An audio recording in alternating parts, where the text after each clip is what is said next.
Welcome, everyone, to another episode of the Chuck Graham Show. Well, big tech. Man, are they poking the bear? Stay tuned.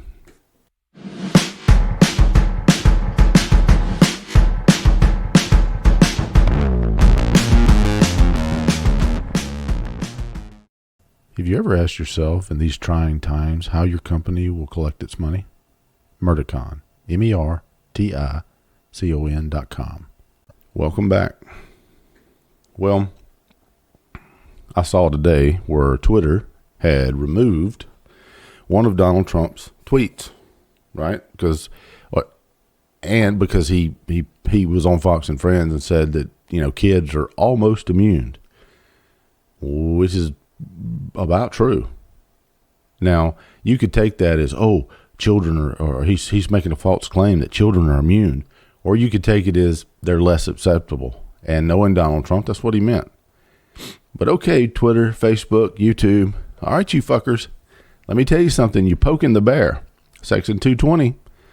I'm telling you, all they have to do is tweak it. I've read it. I know that you can remove even constitutionally protected speech.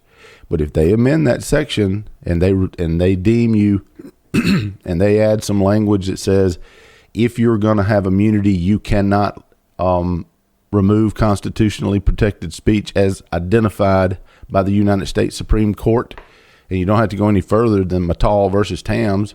Hate speech is free speech. Disinformation is free speech. All of that is free speech. You know why?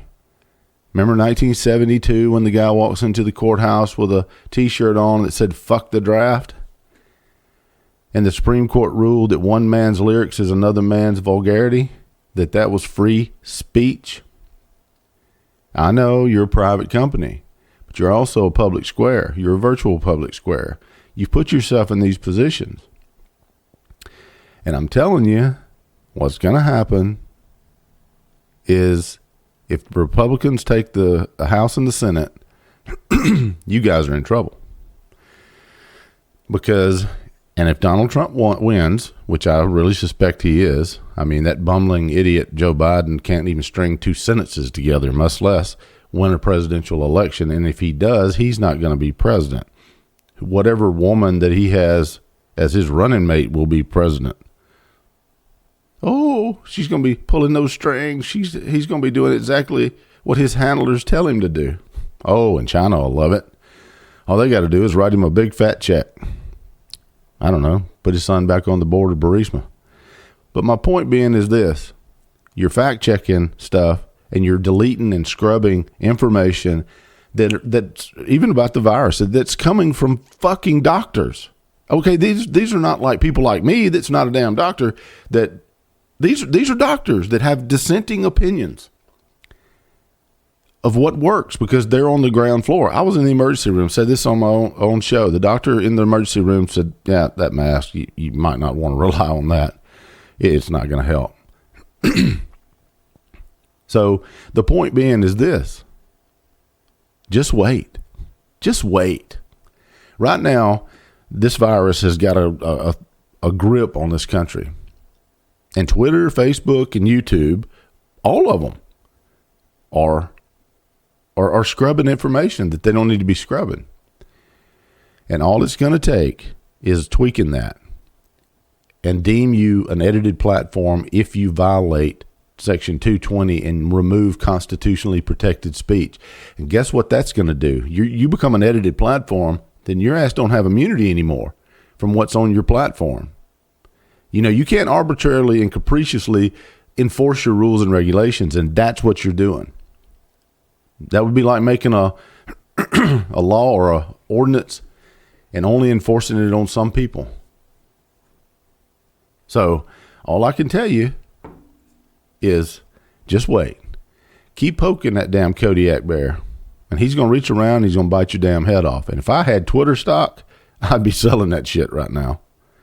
Because I'm going to tell you,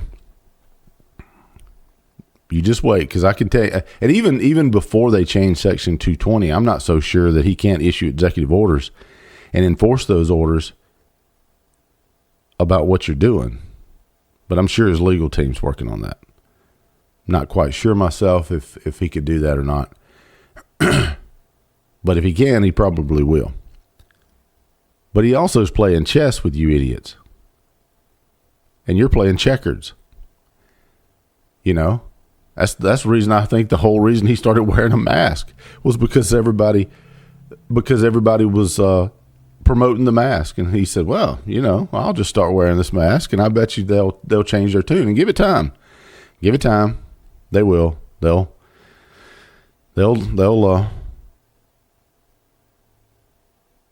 come up with some reason why masks don't work, like they did during SARS and H1N1. Just wait, it's coming." I think the CDC is being used to tank his presidential campaign. And, you know, thank you, CDC, for tanking the economy and ruining thousands of businesses with your disinformation. What makes them doctors any more correct than the 6,000 dissenting opinions?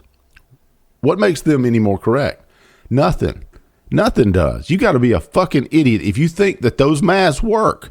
You're talking about a virus that's microscopic, and a piece of cloth over your mouth is going to stop that virus from going through that cloth and getting into the atmosphere.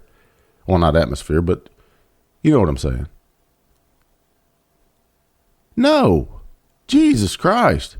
And if it says it on the surgical mask box as a single-use mask, and it will not protect you from viruses, well, it's certainly not going to protect you from spreading it. And I've said it 100 times. So your disinformation campaigns, you're scrubbing the internet. You're going to regret this. This is a bad business decision. Parler has it right, and they eased on in there. They did a grandioso slide right on in there to take the place. And Twitter's going to be, hey, if you don't believe me, remember MySpace? Huh? Everybody remember MySpace? Yeah. When it started becoming a booty call site, and that's about what it was, you know, Facebook just slid right on in there, didn't they? Hell yeah, and they took the market share. MySpace who? Twitter who? Yeah, you're not invulnerable. I'm gonna make this short today, guys. So if you like the channel, hit the subscribe button. Visit us on Spotify, iTunes, charlesgraham.com, and I'll see you on the next video. God bless. Be safe.